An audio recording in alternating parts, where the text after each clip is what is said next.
ટીવાય BSc home સાયન્સના 5મા સેમેસ્ટરમાં nutrition and fitness paper number 6 વિષય અંતર્ગત યુનિટ નંબર 2 ઇમ્પોર્ટન્સ ઓફ ન્યુટ્રિશનની આજે વિસ્તૃત ચર્ચા કરીશું. સારું પોષણ સમગ્ર જીવન દરમિયાન તંદુરસ્તીમાં વધારો કરે છે તથા માણસ માત્ર નિરોગી ન રહેતા ઊંચા મૂલ્યો સાથેની ફિટનેસ પણ હાંસલ કરે છે. હાલના સંજોગોમાં થઈ રહેલા ઔદ્યોગિક અને આધુનિકીકરણને પરિણામે માણસે પોતાનું કામ પોતાની જાતે કરવાની શક્તિ ઘટાડી દીધી છે. ઓછું શારીરિક કામ કરવાની ટેવ હોય તો તે કસરત દ્વારા દૂર કરી શકાય છે. વજનમાં વધારો કે ઘટાડો થવો એ આહાર અને શારીરિક કાર્ય પર આધારિત છે. ફિટનેસમાં પોષણનું મહત્વ. પોષણ એ વૃદ્ધિ અને વિકાસ, સ્વાસ્થ્ય અને ફિટનેસ માટે ખૂબ જ અગત્યનું છે. ફિટનેસ અને પોષણ એ એકબીજા સાથે સંકળાયેલા છે. શારીરિક ક્રિયાઓ માટે વધારે કિલો કેલરીની જરૂર પડે છે. વધારે કામ કરનારાઓએ દૂધ, અનાજ, કઠોળ, માંસ, ફળ અને શાકભાજી વધારે માત્રામાં ખાવા જોઈએ. પોષણ, તંદુરસ્તી, કસરત અને ફિટનેસ એ એકબીજાના પૂરક ઘટકો છે. જો આમાંના એક ઘટકને અવગણવામાં આવે તો બાકીના ઘટકો પર તેની વિપરીત અસર થાય જ છે. વિટામિન અને ખનિજ ક્ષારોની વર્ક પરફોર્મન્સ પર થતી અસર એ ચર્ચાસ્પદ મુદ્દો છે. સંશોધન પરથી જાણવા મળ્યું છે કે કસરત દરમિયાન અમુક પોષક તત્વોની જરૂરિયાતમાં વધારો થાય છે. તેથી જો પૂરતા પ્રમાણમાં આહાર લેવામાં ન આવે તો ફિટનેસ પર અયોગ્ય અસર જોવા મળે છે. બી જૂથના વિટામિન.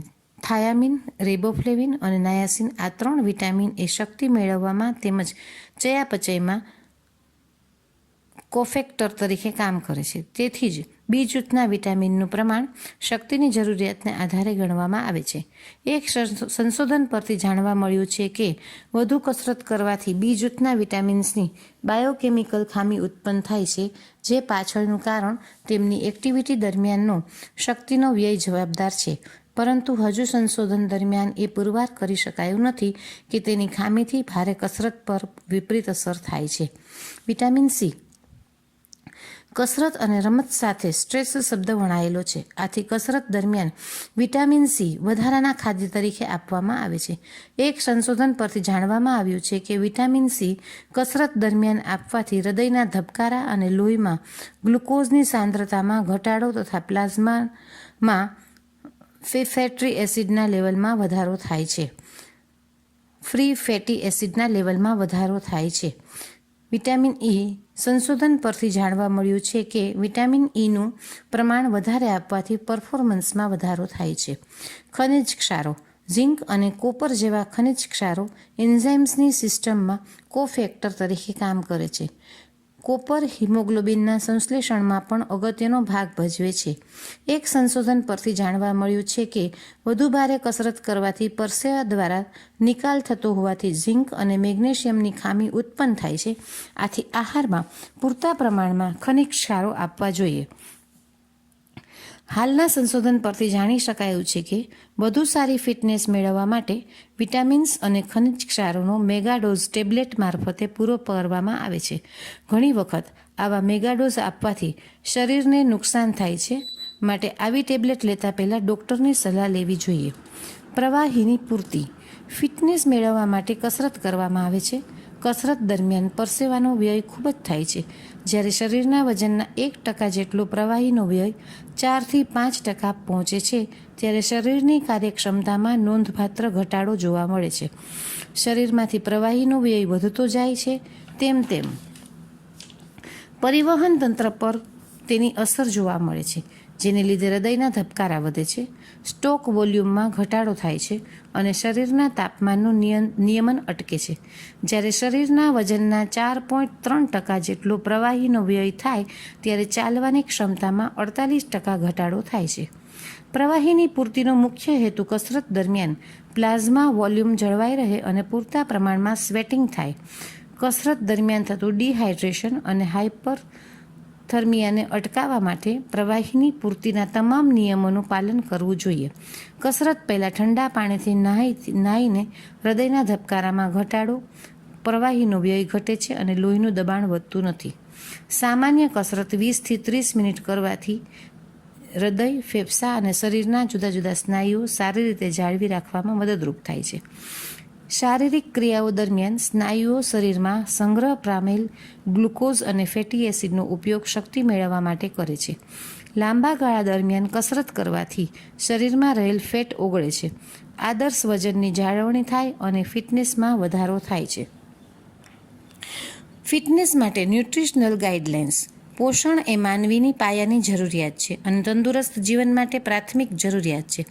વ્યવસ્થિત વૃદ્ધિ, વિકાસ અને સક્રિય રહેવા માટે જીવનના પ્રારંભિક તબક્કાથી જ સારો આહાર લેવો આવશ્યક છે. લોકોની તંદુરસ્તી અને પોષણ એ તેમના દ્વારા લેવામાં આવતા પોષણ પરથી નક્કી થઈ શકે છે. લોકોની તંદુરસ્તી સુધારવા અને તેનું નિયમન કરવા માટે આહાર પર આધારિત પોષણની ભલામણ કરાય છે. આ માટે ન્યુટ્રિશનલ ગાઈડલાઇન તૈયાર કરવામાં આવી છે. આ ગાઈડલાઇન પોષક તત્વો પર આધારિત ડાયટ લેવાની ભલામણ કરે છે. આ ગાઈડલાઇન ગર્ભાવસ્થાથી ઘટપણ સુધીના તબક્કા માટે પોષણક્ષમ આહારની ભલામણ કરે છે. કોઈપણ દેશ માટે માનવ વિકાસ માટે અગત્યનું પરિબળ તંદુરસ્તી અને પોષણ છે. લાંબા સમય માટેના માલન્યુટ્રિશનને પરિણામે આહાર પર આધારિત રોગો, જન્મ અને મૃત્યુદરમાં વધારો અને શારીરિક બિનકાર્યક્ષમતા લોકોમાં જોવા મળે છે. આને પરિણામે દેશમાં મોટું નુકસાન થાય છે અને દેશનો વિકાસ રૂંધાય છે. આની સામે લડવા માટે દરેક દેશ દ્વારા પોતાના લોકો માટે ન્યુટ્રિશનલ ગાઈડલાઇન નક્કી કરવામાં આવે છે.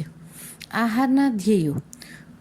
શરીરના આદર્શ વજનની જાળવણી દ્વારા તંદુરસ્તીની હકારાત્મક સ્થિતિ અને મહત્ત્વના કાર્યક્ષમતાની જાળવણી. સગર્ભાઓ અને ધાત્રી માતાઓના પૂરતા પોષણ સ્તરની જાળવણી કરવી. જન્મ સમયના વજનમાં સુધારો કરવો અને શિશુઓ, બાળકો તથા કિશોરોની તેના વારસા પ્રમાણે વૃદ્ધિ થાય તે માટેના પ્રયત્નો કરવા. બધા જ પોષક તત્વો મળી રહે અને કોઈ પોષક તત્વની ખામીથી રોગો ન થાય. આહાર પર આધારિત રોગો થતાં અટકાવવા. વૃદ્ધોની તંદુરસ્તીની જાળવણી કરી. સામાન્ય ન્યુટ્રિશનલ ગાઈડલાઇન્સ. સંતુલિત આહાર માટે વિવિધ પ્રકારના ખાદ્યો લેવા. સગર્ભાઓ અને ધાત્રી માતાઓના પૂરતા પોષણ સ્તરની જાળવણી કરવી. પ્રથમ 6 મહિના માટે બાળકને ભરપૂર સ્તનપાન મળે અને આ સ્તનપાન 2 વર્ષ સુધી મળી રહે તેવા પ્રયત્નો કરવા. 6 માસ પછી બાળકને ઘરમાં બનાવેલા આહાર અથવા ઘરે બનતા ખાદ્યો આપવા. તંદુરસ્તી અને રોગોને ધ્યાનમાં રાખી બાળકો અને કિશોરોને પૂરતો આહાર મળી રહે તેની તકેદારી રાખવી. પુષ્કળ પ્રમાણમાં ફળો અને શાકભાજી લેવા. પ્રાણીજ ખાદ્યો અને ખાદ્ય તેલોનો મધ્યમ પ્રમાણમાં ઉપયોગ અને ઘી, વેજીટેબલ ઘી, બટર વગેરેનો ઓછામાં ઓછો ઉપયોગ કરવો. ઓવરવેઇટ અને ઓબેસિટી ઘટાડવા માટે ઓછું ખાવું. શરીરનું આદર્શ વજન સ્ટાન્ડર્ડ બોડી વેઇટ જાળવવા માટે શારીરિક કામ અને કસરતો નિયમિત કરવી. મીઠાનો ઉપયોગ ઓછામાં ઓછો કરવો. સલામત અને શુદ્ધ આહાર લેવાનો આગ્રહ રાખવો. સાચી પદ્ધતિઓ દ્વારા રાંધવાની ટેવ પાડવી. પુષ્કળ પાણી પીવું અને પીણાઓનો ઓછો ઉપયોગ કરવો. પ્રોસેસ કરેલા ખાદ્યો કે જેમાં ક્ષાર, ખાંડ, ચરબી અને એસિડનું પ્રમાણ વધારે હોય તેવું ખાવાથી દૂર રહેવું. તંદુરસ્ત અને સક્રિય રહેવા માટે માઇક્રોન્યુટ્રિયન્ટ ધરાવતો આહાર લેવો. ત્યાર પછી છે ન્યુટ્રિશનલ સપ્લિમેન્ટ્સ. માનવનું શરીર જન્મથી મૃત્યુ સુધી જીવે છે, સરસ રીતે કામ કરે છે અને રોગમુક્ત રહે તે માટે ખોરાક લેવો પડે અને તે ખોરાક પૌષ્ટિક હોય તે એટલું જ જરૂરી જ છે. પૌષ્ટિક ખોરાકનો અર્થ તેમાં યોગ્ય પ્રમાણમાં પ્રોટીન, કાર્બોહાઈડ્રેટ, ચરબી, વિટામિન, મિનરલ્સ અને પાણી હોવું પણ એટલું જ જરૂરી છે. પ્રખ્યાત ન્યુટ્રિશનલ એક્સપર્ટ ડૉક્ટર વિજય સાથેના જણાવ્યા પ્રમાણે તમારા શરીરને જે આવશ્યક છે તે જ આપો તો શરીર પોતાની જાતે જ તંદુરસ્ત રહેશે. આજના જમાનાની ભાગદોડવાળી જિંદગીને કારણે વધેલો માનસિક તણાવ, પ્રદૂષણ અને ગમે તેવું ગમે ત્યારે અને ગમે તેટલું ખાવા પીવાની ટેવ, આ બધાના કારણે લોકોનું આરોગ્ય કથળતું જાય છે અને રોગો વધતા જાય છે. હિપોક્રેટિસ નામના ફિલોસોફરે પણ સૈકાઓ પહેલાં જણાવ્યું હતું કે રોગોને થતો અટકાવવાનો રસ્તો ખોરાક જ છે. ખોરાકને જ દવા ગણવાની છે. આજકાલ થતી લગભગ બધા જ પ્રકારની બીમારીઓનું કારણ કોઈ પોષક તત્વની ખામી હોય છે. જ્યારે માનવ શરીરને સતત એક અથવા વધુ પોષક તત્વો ખોરાક મારફતે ન મળે ત્યારે તેનું શરીર કુદરતી રક્ષણ વગરનું બને છે અને કોઈને કોઈ રોગ થાય છે અથવા કોઈ રોગના શરૂઆતના લક્ષણો દેખાય છે, જેવા કે થાક લાગવો, માથું દુખવું, ઉબકા, અપચો, ગેસ અને સ્નાયુ તેમજ હાડકાનો દુખાવો થવો વગેરે. જ્યારે ખોરાક મારફતે અને જરૂર જણાય તો સપ્લિમેન્ટ્સથી પોષક તત્વોની ખામી દૂર કરવામાં આવે ત્યારે રોગોના લક્ષણો ઓછા થતા જાય છે અથવા તો જતા રહે છે. આનો અર્થ એવો નથી કે માનવ શરીરને સતત પોષક તત્વો ખોરાક મારફતે આપવા જ જોઈએ જેથી તેનું આયુષ્ય વધે એટલું જ નહીં પણ રોગપ્રતિકારક શક્તિ એટલી સારી વધે જેથી શરીર રોગગ્રસ્ત ન થાય અને મોટી ઉંમર સુધી શરીર અને મગજ ખૂબ જ સારી રીતે કાર્ય કરે. બજારમાં મળતા ફૂડ સપ્લિમેન્ટ્સ ઘણા બધા છે. Workout protein, chocobar, Vaidyanath Kesari pulp, yoga protein bar, Protinex, Pediasure, Boost, Cerelac, immuno booster, protein scoop soya, veg protein, muscle fusion, Complan, spurt Nutrilite, B protein, Nutriva, Nutriport, Nestle Milo, Soyavita, Nutrimom, nourish, ક્રિડ્સ pro, પ્રોટીન્યુઅલ્સ આવા જુદા જુદા પ્રકારના food supplements બજારમાં મળે છે અને તેનો ઉપયોગ વ્યક્તિએ કરવો જોઈએ જેથી કરીને પોતાના શરીરમાં જે પોષક તત્વોની ખામી હોય તે દૂર થાય છે અને રોગના લક્ષણો ઓછા આવે છે. અસ્તુ.